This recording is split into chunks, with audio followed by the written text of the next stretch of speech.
Hey guys, thanks for tuning in to another episode of In Range TV. I'm Ian. Carl here is with me today, as always. And Carl, you wanted to say something about the Walther CCP. Yeah, I was looking at the whole new wave of subcompact carry 9mm. Yeah. And this, this is a size that's... You mean the Glock 43? No, I actually don't mean the Glock 43, and that's where we're going with this. I was searching through this, and I'm like, Glock 43, Glock 43, Glock 43, Glock 43, Glock 43, until I typed Google space minus Glock 43, G43. I was trying to get rid of that. And I wanted to see what else was going on, and I stumbled upon, there's a number of contenders, that, Shield, etc. Stumbled upon Walther CCP, which came out, I think it hit the US market in January. It is drowned under the deluge of Glock 43 conversation. I don't know anything about the Glock 43 besides that it's a Glock that shoots 9mm and holds 6+1 rounds. That's what I know about the Glock 43. It's kind of all you need to know. I think that's the review you need. The review should be bang, bang, bang, it's a Glock. Done. Okay? Right. Doesn't mean it's a bad gun, but that's the review. This was something different because when I looked at this, it uses the gas system that was derived near the end of World War II by the Germans in what was going to be their Volks pistol, the VG-15, which was issued in small numbers, and then later by HK in the P7. Yeah. So it's a delayed gas blowback. There's actually a piston underneath the slide and a gas cylinder or chamber that delays the slide from blowing back too soon. Right. This appealed to me for a number of reasons. One, mechanically it's interesting. Two, it's unique on the market. The P7s are great guns, but they're heavy and they're expensive. There's the Norinco actually has the 77B that works that way, but very few of them got in. There's a couple things. Steyr GB's is like that, etc. But all of those are big, huge service pistols. Right, and this is a subcompact. And some of the things that they said were advantages to this was reduced recoil, and a much diminished spring tension, making the gun easier to reciprocate in your hand when you're actually chambering around. Okay. Now, for me, that's not a selling point. I don't need that. I can chamber any gun, and most people can. However, there are some people that can.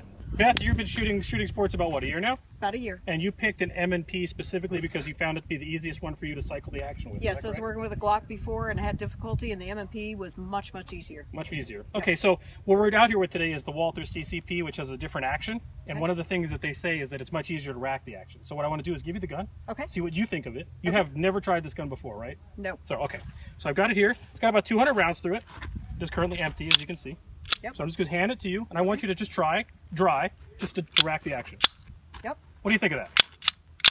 Much easier. Is it easy?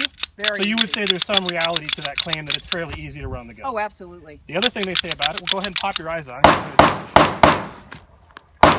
So I'm going to give you a magazine. Okay. Just fire a couple rounds, and I want you to tell me what you think of the recoil. So now this is a compact gun. Okay. So in theory, it should have more recoil than your M&P. Okay. But when you shoot it, I want you to tell me what you think when you're done. Okay.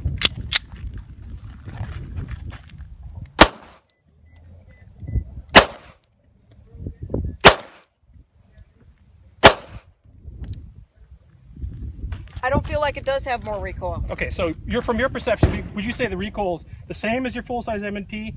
Less? More? I'd say it's actually less. You say it's less? Yes. Okay, that's really all I wanted. So if you've been shooting here, and let's go ahead and eject that round out of there. Okay, so that seemed pretty easy for you as well. Yep. So that's what I wanted to do, is I was just curious about what your perception, because I have my own bias and I've been shooting forever. Right. So I wanted to see what you thought. Yeah. So you found it easy to run, and you felt the recoil was less. Absolutely. All right, hey, thank you for your time today. Appreciate it. Yeah, thank you. Appreciate it. Right. So that was one of the reasons that appealed to me. Now, I looked on some other existing reviews on the internet, and this gun's too different for the American minds. Frankly, that's my opinion. People's heads exploded. It's got a weird takedown, this gas system thing, blah, blah, blah, blah. The trigger's not what I want it to be, and end result of review is it's not a Glock 43. Well, I don't want to review this not being a Glock 43. I want to review this being a CCP and talk about this gun for its merits and dismerits on its own standing. All right. So I've shot it. I shot it in a match. Yep. You have not shot it at all.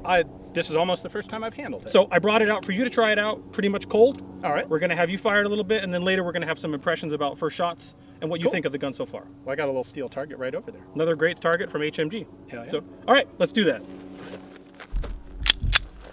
It is easy to rack.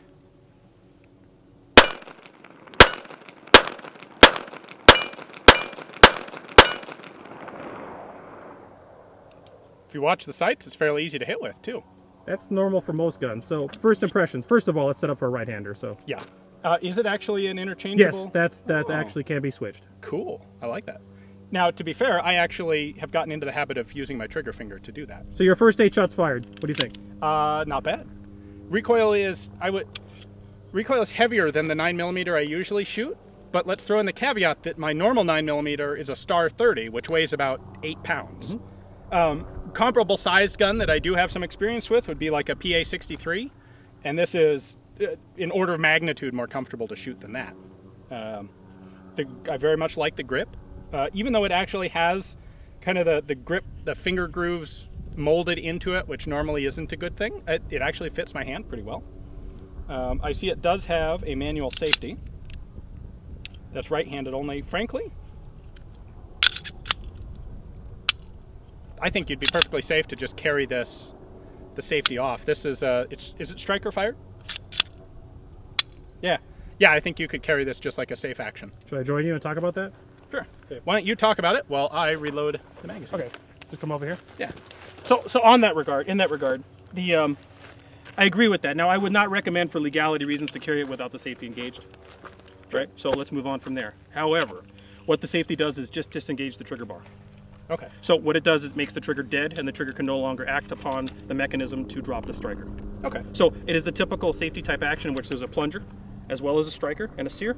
Okay. The plunger has to be pushed up while the sear drops for the striker to fire. Okay. To drop and fire. Makes sense. The safety, all that does is disengage the trigger bar. So in my opinion, the trigger is not an optimal trigger. And one of the reviews you'll read, people say this trigger is awful. That's true. It is kind of long. It's mushy and long. However, for what it's designed for as a concealed carry pistol, you do want a deliberate pull when you're firing the gun. And I did not personally find that trigger pull to diminish my accuracy with the gun. I fired it at a steelworkers match and was fine with it.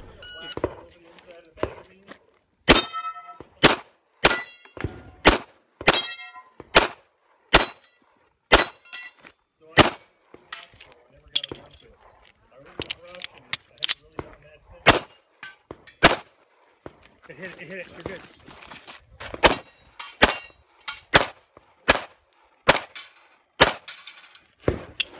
Yeah, I ran it twice over the weekend, so it developed.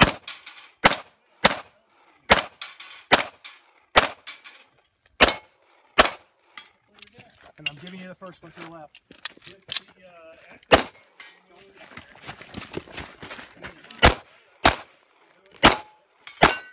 Take it anyway.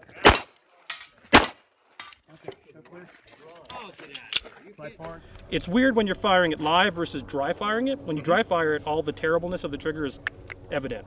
When you're firing it live, it seems different. I don't know how to describe that. You know, I've had the same thing happen with, I had a Webley 38 revolver that I thought it's double action only, and it was pretty to play with dry firing. And when I actually took it to a match and fired it under a little bit of time and target stress, disappeared. You just didn't even notice it. I mean, it's not to say you don't want a good trigger. I get that.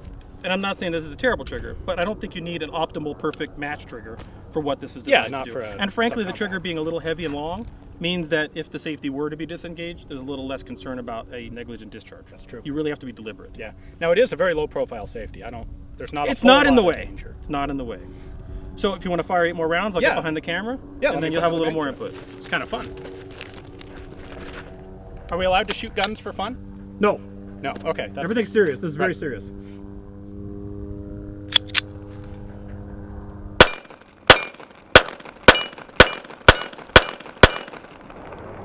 I could get used to this. I like that.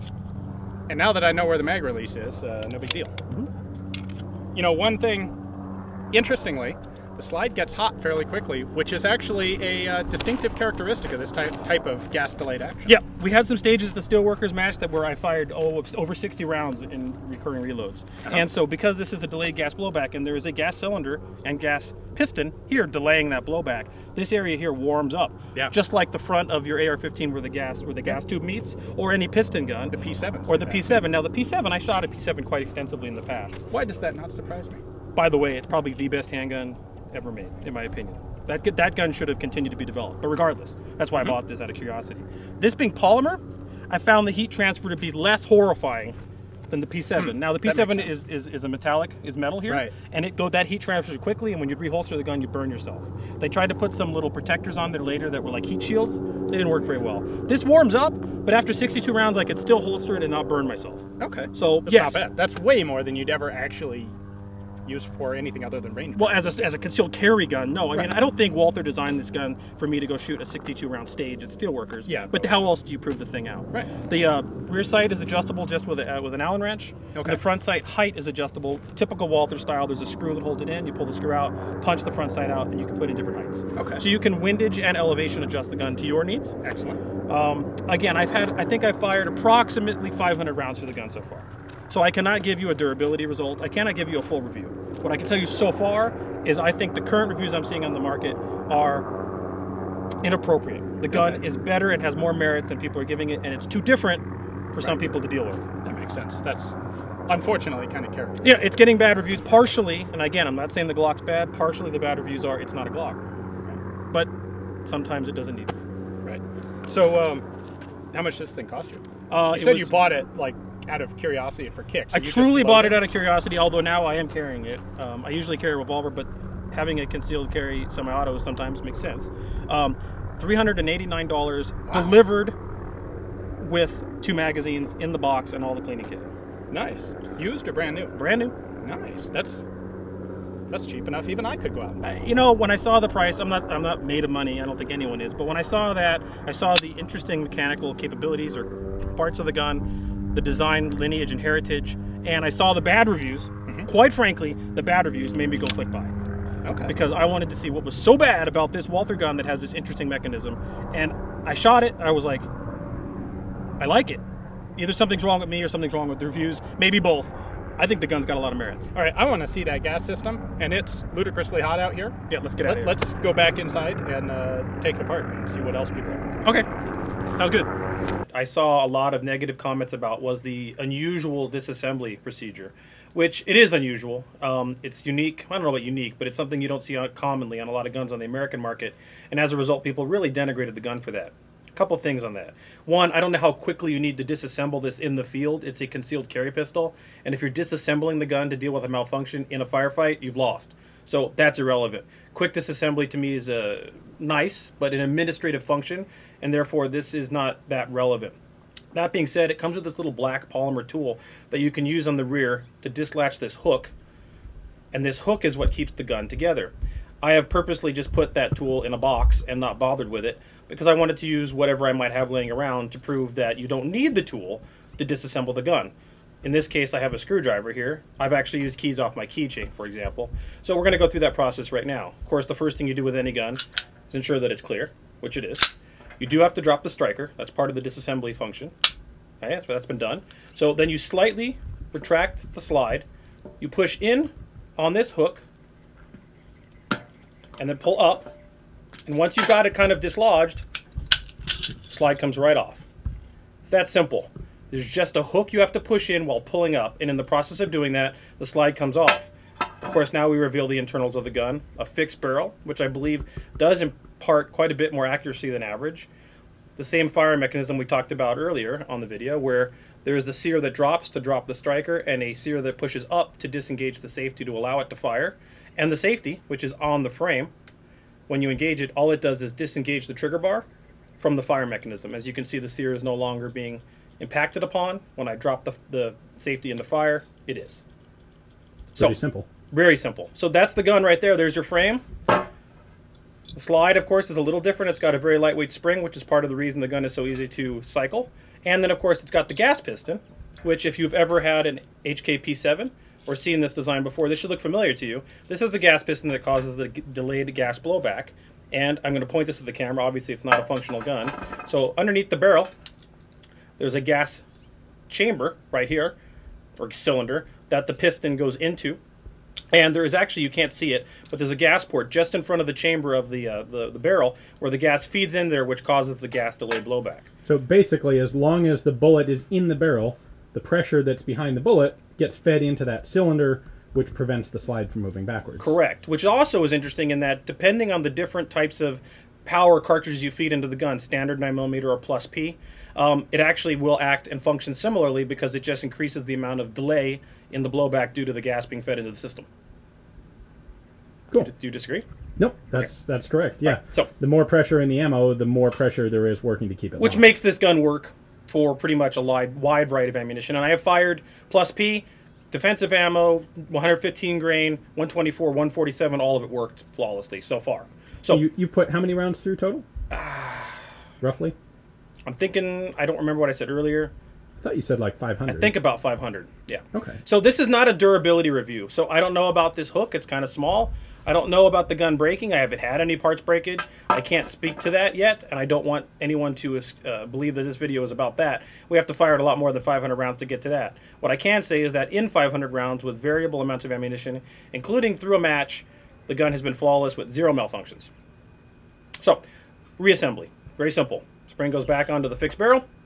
This is another part that people complained about. You have to feed the barrel through, and while you're doing that, you have to get this little piston to line up into the cylinder, which is a little tricky, frankly. But once it's on, you just hold it, you line the slide back up onto the frame, and then by pushing in this hook, the slide drops back down onto the frame, and it's good to go. So while that is a unusual disassembly procedure, you certainly don't need a specialized tool.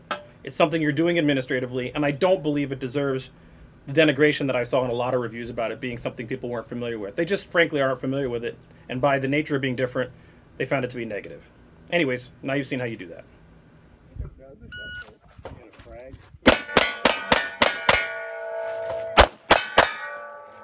Why is that empty so quick?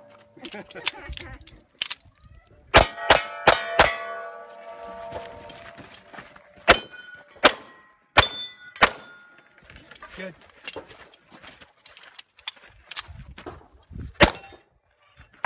That's a hit. So at any rate, so this is the Walther CCP, which stands for Concealed Carry Pistol. You fired your first shots out of it today. I like it. We just went through the disassembly, reassembly. Yeah, pretty straightforward.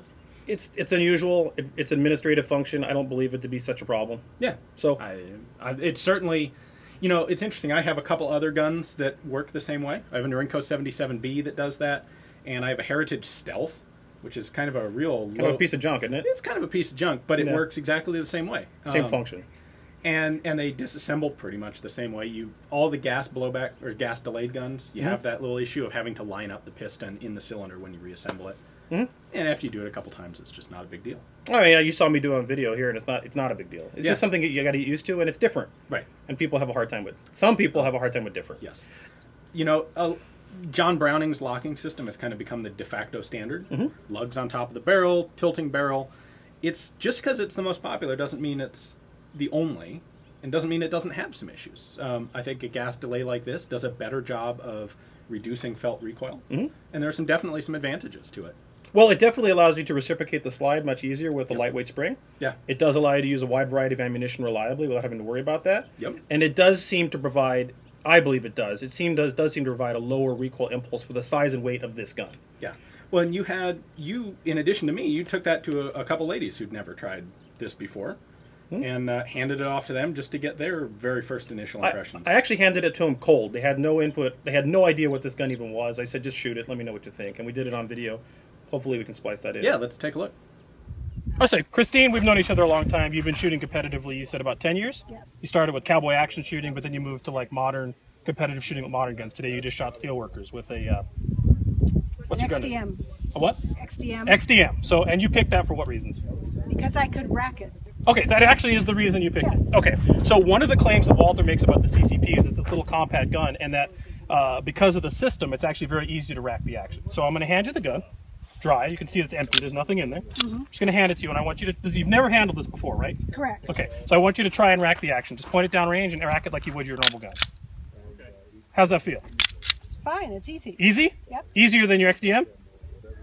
Same? Yeah, it's about the same. Okay, but for a little compact gun, for a 9mm, that's not bad. So what I'm going to do is give you one magazine of ammo. And it also, because of the system, they believe that the recoil is different. So I want you to try firing it and let me know what you think. Take the safety off on the right, on the left there. Got it, push it, you're good. All right, go.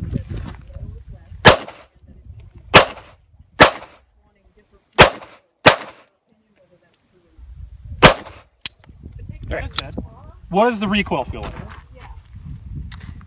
It actually feels a little stronger than the XDM. A little stronger than the XDM. Okay, so your XDM is a full-size pistol. This is a compact carry gun. So a little stronger, a lot stronger. Not bad. Not bad. It's not bad, but I can feel the recoil. Okay. That's what we're just looking for. I just wanted you never handled it. I wanted to get your perception of that today. Correct. Awesome. That's it. Thank you very much. So they kind of had the same reaction I did. Yeah, it was maybe fun. more so. It was funny, actually. So I honestly didn't feed them any information. I said, here's just a new concealed carry pistol. It's kind of a subcompact. And then I asked them, you saw, why did you choose the gun you chose initially? And both of them answered the same question the same way. They chose it because they could actually handle the gun and reciprocate the slide.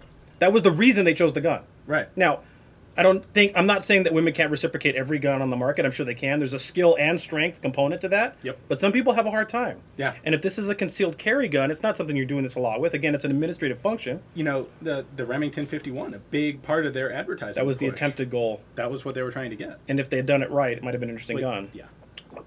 But it's an administrative function also, potentially, if there is a malfunction, one that you may have to do One-handed, weak-handed. all that stuff. So Yeah. this has some advantage to that, and the Definitely. perceived less recoil. Both of them, well, one of them, and my wife, who I don't have on video, said that it felt like the same recoil out of a full-size service pistol. So both of them, one of them was shooting an XDM, the other one was shooting a M&P, and they felt the recoil felt similar, if not a little less. Yeah. So, you know, this is a subcompact. It's something that's designed for carry, not for competitive shooting. Right. So if this feels like a full-size gun in terms of recoil, it has something going for it. Yeah, definitely. Now, in terms of size, it's not the smallest gun on the market that fits this niche. Right. I think the shield's a little smaller. The Walther, what's that other one? The single stack one? Not sure. Walther makes another gun that's actually a single stack gun that's a little smaller than this that fits a similar niche. Okay. So I'm not saying that this is necessarily the gun you should go buy. But what I am saying is don't just wholeheartedly discard the concept of it because of some of these reviews we've looked at on the internet. It definitely deserves to be given a chance. It has, yes, that's my point. It deserves to be looked at. And if you find that it's good for you, then so be it. But don't just discard it. Well, you like it. I love You it. bought it with the expectation that if it didn't work out, you were just going to resell it or throw it in a box. I said earlier when we were shooting it, I bought it because of the bad reviews. Literally. I'm like, wow, that's a gas-delayed blowback gun with interesting mechanics. Made by a very reputable company. This by- isn't High Point. Made by Walther. Yeah.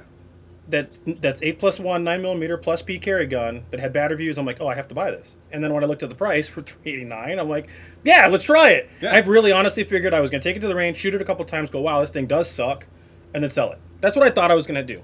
Took it to the match, shot it, and I was like, wow, this is cool. Not bad, actually. There's a certain thing about the size of a gun for what its intended purpose is, and a concealed carry semi-automatic, in my opinion, these little pocket things like the LCP, in my opinion, they're of dubious value as a fighting gun.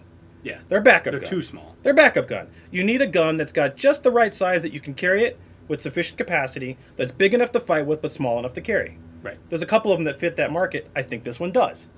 I would agree. Big enough to fight with, small enough to carry. It actually has reasonable, usable sights. And it's actually quite accurate because of that fixed barrel. You know, it's got 9 rounds in it. Mhm. That's the same as you get in a 1911. It is, yep. And then with proper ammunition and proper plus P with the right projectiles, 9mm is very effective. Yeah, there's no statistical difference between 9 and 45. No. There's some things I would change. Okay. Okay. Like what? I would make the rear sight less scalloped and higher back here so that you could one-handed reciprocate the slide easier. Okay. Right now this is hard to catch on something. Now this is worst case scenario, but Yeah. in a lot of training classes you will one-handed, Right. reciprocate the gun on something. Yeah, holster, boot. We're belt. clear here, right? Uh-huh. I think we can do that on some hard surfaces, but it's very small. Yeah, see, Yeah, it slips off. it's hard. So if it were me, I would make this bigger. So that's one thing I would do differently. Okay. And the trigger, while you're firing it live fire, it's usable. Yeah, it's not really a big deal, but you could make it better. It's not good. Yeah. The trigger's not good. You could keep it the same length and the same weight and smooth it up a bit. When you dry fire it without a cartridge in there, it feels worse. I don't quite understand that. I don't know why. But when you're firing it to hit something, it doesn't seem to prevent you from being accurate.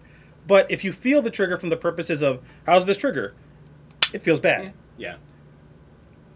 I don't know. To me, it didn't matter. It doesn't impair my ability to shoot the gun. But for those, and frankly, I would probably get rid of the safety entirely. Yeah. I don't see the purpose for it, but it's there for those who want it. Other than that, besides this becoming a polymer HKP7 squeeze cocker, which would be even better, I don't know what I would change. I don't think I'd change much. Okay. So, but those are important things to think about. As a result of just the little bit of shooting I've done, I may actually go ahead and get one of those myself. Yeah, it's interesting. It I plan to shoot nice. it. I plan to shoot it a lot more. I'm going to put a lot more than 500 rounds through it. I'm going to do weird things like take it to matches and shoot it in competition, which is not what it's designed for. Mhm. And we'll let you know if anything goes wrong. But so far, it's been fantastic. Yeah. Well, cool. So, anyways, thanks for watching. Again, maybe this is for you, it isn't, but don't disregard it. Take a look at them. Consider it. Yeah. There's other things in the world besides Glock 43s. Are you? Now you're just kidding me. You can't be serious. I am. I'm dead serious, and the reasons we talked about in this video. So at any rate, thanks guys. Thanks for watching, and subscribe. Sure like the video, subscribe to the channel, tell your friends, and check us out every week. New material on InRange TV. Sounds good.